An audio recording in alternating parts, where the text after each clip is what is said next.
வணக்கம். அடுத்ததா நம்ம பார்க்க போற டாபிக் பார்த்தீங்கன்னா, டையிங்க்கு அப்புறம் நடக்கக்கூடிய ஒரு இம்பார்ட்டன்ட் ப்ராசஸ். இந்த ப்ராசஸ் வெரி வெரி இம்பார்ட்டன்ட். டையிங்க்கு அப்புறம் இது கரெக்டாக பண்ணா தான் நமக்கு fastness, better dyeing fabric quality எல்லாமே கிடைக்கும். அது என்ன ப்ராசஸ்னு நம்ம பார்க்கலாம். இந்த ப்ராசஸ் பேர் வாஷ் ஆஃப் சீக்வன்சி, அதாவது வாஷ் ஆஃப் அப்படிம்பாங்க. இதில் என்ன நடக்கும் அப்படின்னு பார்த்தீங்கன்னா, நாம் அன்பிக்ஸ்டு ஹைட்ரோலைஸ் டைஸையும் ப்ளஸ் எக்ஸஸாக இருக்கக்கூடிய கெமிக்கல்ஸ் ஆக்சிலரிஸ்லாம் வாஷ் பண்ணி வெளியெடுக்கிறோம். இதுதான் இந்த வாஷ் ஆஃப் சீக்வன்ஸினுடைய இம்பார்ட்டன்ஸ். இது பார்த்தீங்கன்னா எப்படி வேணும், ஃபர்ஸ்ட் சால்ட்டை கம்ப்ளீட்டாக நம்ம வாட்டர் வச்சு நம்ம வெளியே எடுக்கணும். இந்த சால்ட் வெளியே எடுக்கல அப்படின்னா டைஸ் திரும்ப திரும்ப போய் ஃபேப்ரிக் மேலேயே தான் ஏறிட்டு இருக்கோம் இன் ப்ரொசஸ் ஆஃப் சால்ட்ல. அதனால முதல்ல சால்ட்டை லெஸ் தென் 1 ppm வர அளவுக்கு வார்ம் வாட்டர் வச்சு நம்ம வாஷ் அப் பண்ணி வெளியே எடுக்கணும். ஏன்னா சால்ட் இருக்கும்போது நம்ம சோப்பிங் போனோம் அப்படின்னா சால்ட்டும் சோப்பும் ரியாக்ட் பண்ணி நமக்கு பிரிசிபேட், அந்த ஒயிட் கலர் பிரிசிபேஷன் உருவாக்கும். இது நமக்கு ஒயிட் பேச்சஸ் அந்த மாதிரிலாம் உருவாக்குற வாய்ப்புகள் அதிகம்.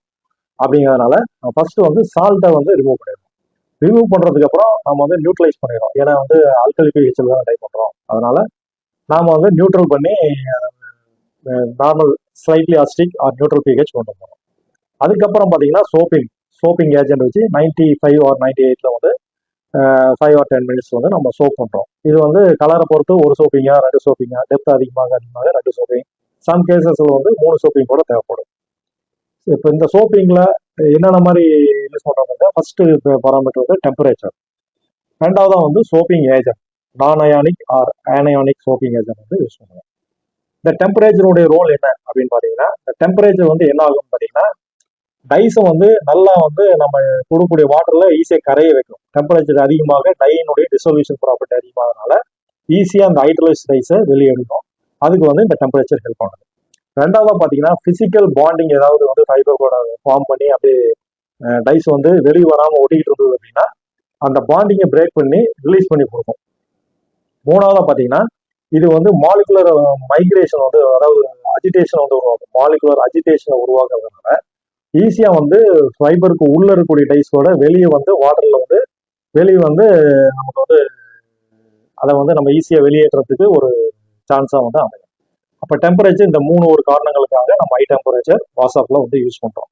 அடுத்ததா பாத்தீங்கன்னா சோப்பிங் ஏஜென்ட், நான் அயானிக் ஆர் ஆனயானிக். நான் அயானிக் போனீங்கன்னா பெட்டர். ஏன்னா ஆனயானிக்னா உள்ள ஏதாவது ஃபைபர்ல கேட்டானிக் காம்போனன்ட் ஏதாவது இருந்ததுன்னா அது கூட சேர்ந்து பிரிசிபேஸ் ஆகிறதுக்கு வாய்ப்புகள் உண்டு. அதனால பாத்தீங்கன்னா நான் அயானிக் இருந்ததுன்னா பெட்டரா இருக்கும்.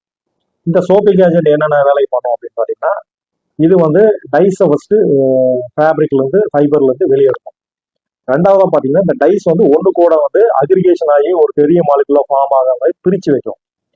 மூணாவதா பாத்தீங்கன்னா ரீடெபாசிஷன், ஃபைபர் மேல ரீடெபாசிஷன் ஆகாத மாதிரி ப்ரிவென்ட் பண்ணும்.